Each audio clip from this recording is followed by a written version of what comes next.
Hello student, welcome to my YouTube channel. आज हम लोग क्लास 10th के लेक्चर 3 यानी कि ट्रिग्नोमेट्री का लेक्चर 3 होगा, ये थर्ड लेक्चर होगा और इस पर हम लोग क्वेश्चन करने वाले हैं। पहले लेक्चर में हमने फॉर्मूले वगैरह पढ़े थे, दूसरे में हमने कुछ क्वेश्चन को सॉल्व किया था जो कि पाइथागोरस थ्योरम पे ही बेस्ड हैं। आज हम लोग पाइथागोरस थ्योरम के ही बेस्ड एडवांस प्रॉब्लम को सॉल्व करने वाले हैं। ठीक है, तो एडवांस प्रॉब्लम की अगर हम बात करें तो यहाँ पर एक क्वेश्चन आपको रिटन है। मैं थोड़ा सा स्क्रीन के किनारे होता हूँ और क्वेश्चन को पढ़ता हूँ। ठीक है, तो देखिए क्वेश्चन को मैं पढ़ता हूँ। क्या लिखा है? इन द गिवन फिगर के गिवन में find the value of, value आपको फाइंड आउट करनी है किसकी? Sine A, cot A, tan B और sine square A, sine square B, cos square B, यानी कि इन्हीं के अकॉर्डिंग आपको वैल्यू फाइंड आउट करनी है इस फिगर की, क्या करके? हेल्प लेते हुए, है ना। तो अगर हेल्प लेते हुए हमें इनके क्वेश्चन सॉल्व करना है तो देखिए क्वेश्चन में हमें सबसे पहली बात तो साइन ए गिवन है ना। साइन ए की वजह से मुझे क्या करना है? साइन ए गिवन है तो मुझे क्या निकालना है? Perpendicular upon hypotenuse. ये आपके दिमाग में आना चाहिए कि साइन होते ही इसका मतलब क्या है? परपेंडिकुलर अपॉन हाइपोटेन्यूज मुझे क्या होना चाहिए? फाइंड आउट नोन होना चाहिए। अगर नोन होगा तभी तो मैं उसकी वैल्यू निकाल पाऊंगा। तो परपेंडिकुलर अपॉन हाइपोटेन्यूज की अगर बात करें तो ये एंगल ए है। परपेंडिकुलर तो पता है इसका 90 के सामने, 90 के सामने हाइपोटेन्यूज है ना, और एंगल के सामने परपेंडिकुलर, और जहाँ एंगल अटैच होगा वो बेस, ये तो मैंने पहले ही वीडियो में बताया था। तो इस हिसाब से ये परपेंडिकुलर, इसका हाइपोटेन्यूज मुझे पता नहीं है। इसका हाइपोटेन्यूज निकालने के लिए कौन यूज़ करेगा? क्या यूज़ करेंगे? पाइथागोरस। तो मैं लिखता हूँ यहाँ पे from triangle A M C. A M C में क्या होगा? ए सी स्क्वायर, या स्क्वायर नहीं लिखता, आप डायरेक्ट फॉर्मूले लिखते हैं क्योंकि आप लोग क्या तो नहीं, मैं उम्मीद करता हूँ आप लोग थोड़ा सा एडवांस हो गए हैं, पढ़ चुके हैं। तो A C equal to under root A M square plus C M square. A M की वैल्यू आपको गिवन कितनी है? 3 का स्क्वायर, और सी एम की वैल्यू 4 का स्क्वायर। तो अंडर रूट 9 प्लस 16 यानी कि 25, और उसका अंडर रूट निकालेंगे तो 5 सेंटीमीटर। ए सी आपको कितना आ गया? 5 सेंटीमीटर। ए सी कितना आ गया? 5 सेंटीमीटर, है ना। तो अब अगर हम देखें तो साइन ए और कॉट ए हम निकाल सकते हैं। साइन ए की वैल्यू मैं यहाँ पे निकाल देता हूँ। साइन ए क्या होगा? Perpendicular upon hypotenuse. परपेंडिकुलर इस क्वेश्चन में क्या है? C M. हाइपोटेन्यूज क्या है? ए सी।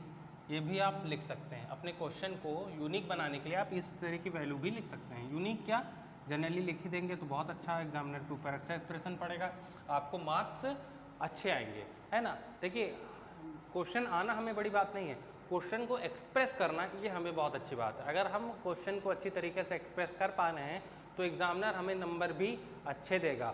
और एक्सप्रेशन, अगर हमने हमारा एक्सप्रेशन खराब हो गया, यानी क्वेश्चन हमने बनाया, अच्छा किया, सही किया, लेकिन उसको इरेगुलर तरीके से इधर उधर लिख दिया, कटिंग वगैरह कर दी, तो क्या होता है? एग्जामिनर पर इस पर गलत इंप्रेशन पड़ता है। इससे आपको क्या होता है? नंबर कट जाते हैं। जो मिलने चाहिए 5 वहाँ मिल जाएगा 4। आप कहेंगे हमने तो किया था 5 का, और ऐड भी आप अपने टोटल में 5 ही करते हैं। ठीक है, तो इस हिसाब से देखिए सी एम अपॉन ए सी। सी एम की वैल्यू आपको कितनी निकली? 4, और ए सी की वैल्यू अभी आपने कैलकुलेट करके 5 लाई, यानी कि साइन ए की वैल्यू 4/5। कॉट ए की बात करें अगर, कॉट ए कितना होगा?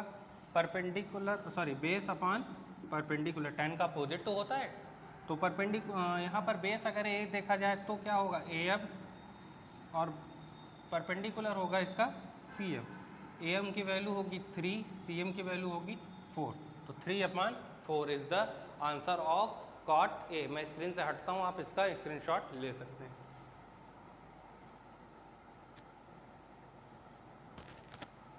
ओके ओके फाइन, ठीक है। तो अब इसके बाद हम tan b की ओर चलते हैं। देखिए tan b ये है, tan b का तो निकालना प्रॉब्लम नहीं है, लेकिन आगे आपको क्वेश्चन देखिए तो साइन स्क्वायर और कॉस स्क्वायर b की भी वैल्यू निकालें। यहाँ एक क्वेश्चन में मैंने 4 क्वेश्चन बना के दिए हैं, तो यहाँ पर आपको कॉस साइन स्क्वायर b और कॉस स्क्वायर b की वैल्यू निकालनी है, जो कि थोड़ा सा टिपिकल लगती है। क्यों लगेगी? क्योंकि हमें हाइपोटेन्यूज चाहिए और इसका भी हमें हाइपोटेन्यूज नोन नहीं है। तो आप क्या लिखेंगे? B C is equal to under root C M square plus B M square. ये तो पाइथागोरस से ही लिखा आपने, है ना। तो सी एम की वैल्यू कितनी लिखा आपने? 4 का स्क्वायर, और यहाँ पर 6 का स्क्वायर, तो 16 प्लस 36 यानी 42, और अंडर रूट 52।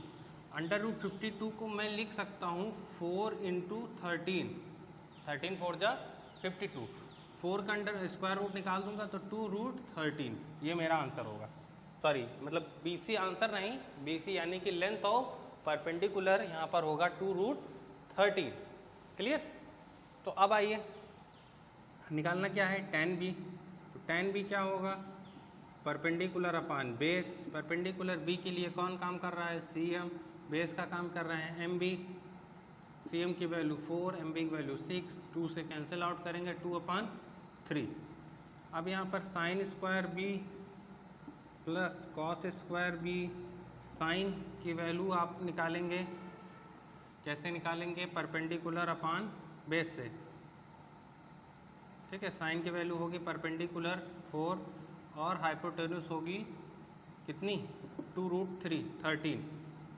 2 से इसको कैंसिल आउट करेंगे 2/13 और कॉस B की वैल्यू अगर मैं बात करूं तो base upon hypotenuse, base upon hypotenuse. Base इसका होगा 6, हाइपोटेन्यूस होगा 2√13।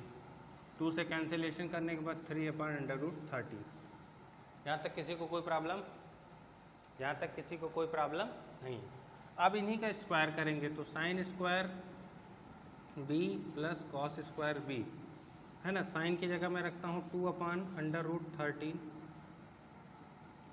का होल स्क्वायर प्लस कॉस की जगह लिखूँगा 3/√13 का होल स्क्वायर। कितना बनेगा, 4/13 और ये बनेगा 9/13।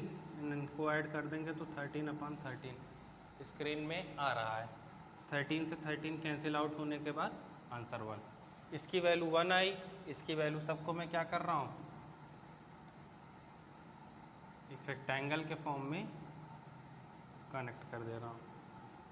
ठीक है, थोड़ा सा हाईलाइटेड दिखने के लिए इनको मैंने यहाँ पर क्या किया है, रेक्टेंगल के अंदर डाल दिया।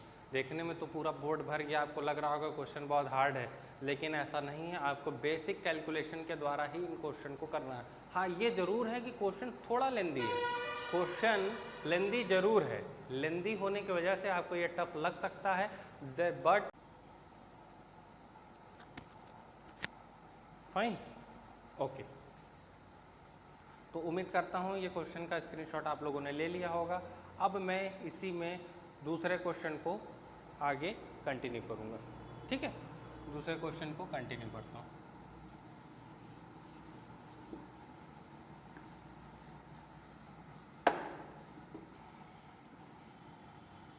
Square theta tan theta sine square theta, figure ये हमें गिवन है।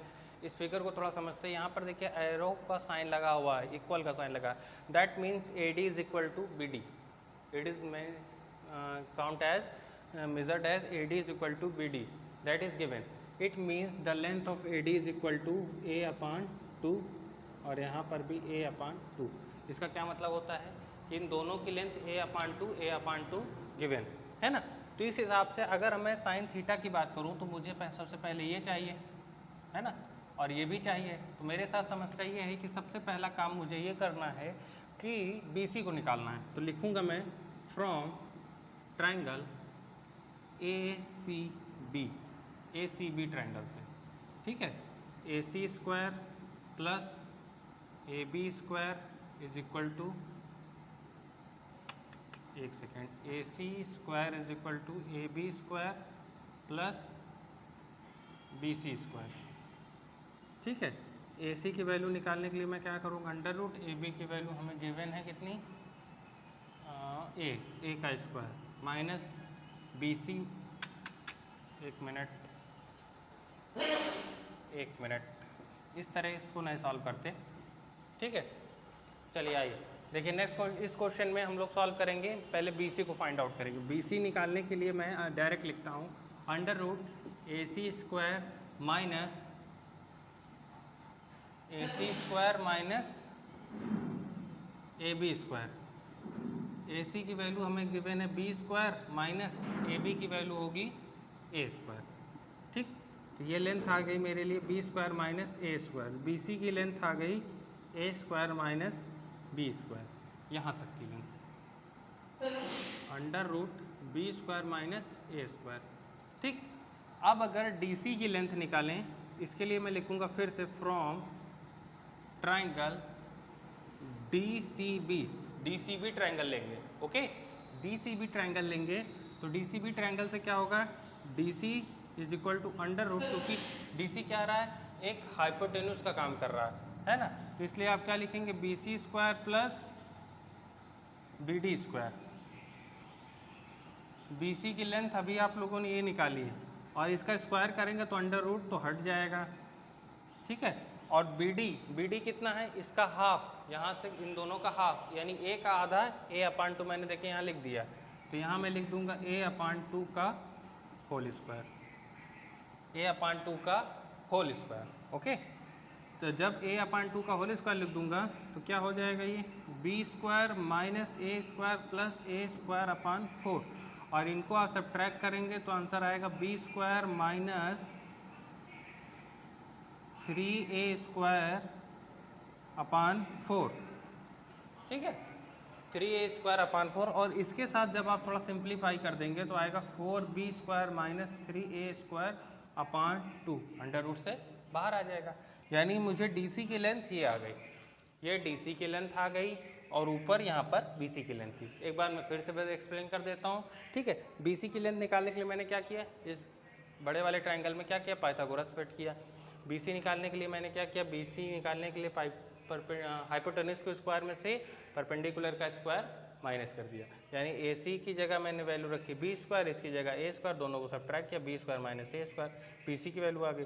अब ट्राइंगल DCB की बात करूँगा, DCB की बात करिया जाए तो फिर से मैंने हाइपोटेन्यूज निकालने के लिए छोटे वाले ट्राइंगल में फिर से पाइथागोरस लगा। अब हाइपोटेन्यूज निकालना है तो दोनों को मैंने क्या किया, ऐड कर दिया। ऐड करने के बाद ये सब कंडीशन हो गई, यहाँ पे ये आ गया। अब यहाँ पर मैं सबकी वैल्यू निकालता हूँ, ठीक। साइन थीटा होगा आपका BD अपान DC। BD की वैल्यू कितनी है, BD की वैल्यू आपने लिखा है A/2, और DC की वैल्यू आपने अभी निकाली है under root 4DB square minus 3A square, यहाँ पे भी अपान 2, ये अपान का 2, ये अपान का 2 कैंसल आउट हो जाएगा, आंसर आएगा A/अंडर root 4B square minus 3A square, 4B square minus 3A square. ये तो साइन थीटा की वैल्यू थी। अब अगर टेन थीटा की बात करूँ, टेन थीटा क्या होता है, परपेंडिकुलर अपान बेस। परपेंडिकुलर क्या है, BD, बेस कितना है BC, BD की वैल्यू आप फिर से जानते हैं A/2, और BC की वैल्यू ये निकाल के रखी गई है, इस यहाँ पर क्या रखेंगे, under root B square minus A square, इसको थोड़ा सा सिंप्लीफाई करेंगे तो A/2 under root B square minus A square. ये तो टेन थीटा की वैल्यू हो गई, है ना। ओ कॉस थीटा भी है, कोई बात नहीं, कॉस थीटा आप निकाल देता हूँ। कॉस थीटा की वैल्यू अगर निकालेंगे, कॉस थीटा की वैल्यू कितनी आएगी, base upon BC upon hypotenuse DC। BC की वैल्यू हमने निकाली है under root B square minus A square, और DC की वैल्यू होगी यहाँ पर ये, ठीक है, under root 4B square minus 3A square, ये अपान का ऊपर आकर इनके साथ मल्टीप्लाई हो जाएगा, ठीक है। ओके, अब आपको क्या करना है, साइन स्क्वायर थीटा और कॉस स्क्वायर थीटा की वैल्यू को ऐड करना है, ठीक। चलिए आइए इसको भी हम लोग थोड़ा सा सॉल्व करते हैं। इसका स्क्रीनशॉट ले लीजिए, क्योंकि मुझको इरेज करना पड़ेगा, इसके लिए आप स्क्रीनशॉट ले लीजिए।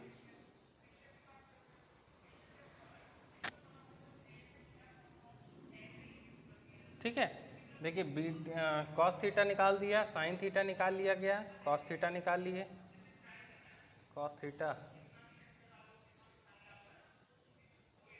ठीक है, ठीक। तो अब इन सबको मैं थोड़ा सा इस साइड को इरेज करता हूँ,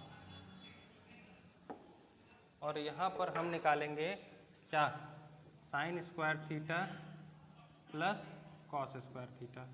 साइन थीटा की वैल्यू रखेंगे A/, under root 4B square minus 3A square का स्क्वायर, प्लस इसके साथ रखेंगे तो 4, नहीं कॉस थीटा की वैल्यू रखता हूँ 2 under root B square minus A square की वैल्यू, फिर यहाँ पे under root 4B square minus 3A square, इनका भी हम स्क्वायर कर देते हैं, इनका भी हम क्या कर देते हैं स्क्वायर।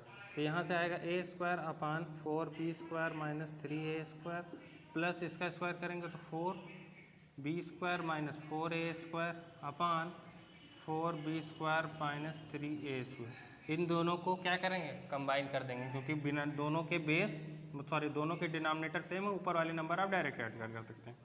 4b² ये प्लस का, ये माइनस का माइनस हो गया 3a² अपान 4b² माइनस 3a²। ये दोनों कैंसिल आउट हो गए आपस में, आंसर आया 1। एक बात आपको नोट करनी चाहिए थी कि आपने साइन स्क्वायर थीटा और कॉस स्क्वायर थीटा दोनों की वैल्यू में आंसर 1 पाया, यानी कि ये एक तरह की आइडेंटिटी होगी जो मैं आपको आगे की वीडियोस में ज़रूर बताऊंगा, ठीक है। तो इस पर जो बेस्ड प्रॉब्लम होगी हम उनको सॉल्व करेंगे। तो इसका स्क्रीनशॉट आप लोग ज़रूर लीजिए। क्लियर? ओके। तो आज की वीडियो में इतना ही किया जाता है। नेक्स्ट वीडियो हम लोग इसके आगे के टॉपिक्स को कवर करेंगे, और मैं उम्मीद करता हूं कि आपने थोड़ा सा एलिमेंट्री प्रॉब्लम और थोड़ा सा एडवांस प्रॉब्लम को सॉल्व किया। लेकिन इसके लिए हमें आपको लगातार आप लोगों को मुझे अप्रिशिएट करते रहना है। आप अप्रिशिएट कैसे करेंगे? वीडियो को लाइक और शेयर करके। तो वीडियो को जितना ज़्यादा से ज़्यादा आप शेयर कर सकते हैं शेयर कीजिए, अपने स्कूल के ग्रुप्स में, अपने दूसरे ग्रुप्स में, जहाँ से भी आप अटैच्ड हैं आप उन ग्रुप्स में इस वीडियो को पोस्ट करिए, ठीक है। वीडियो को लाइक ज़रूर कीजिए। Thank you very much.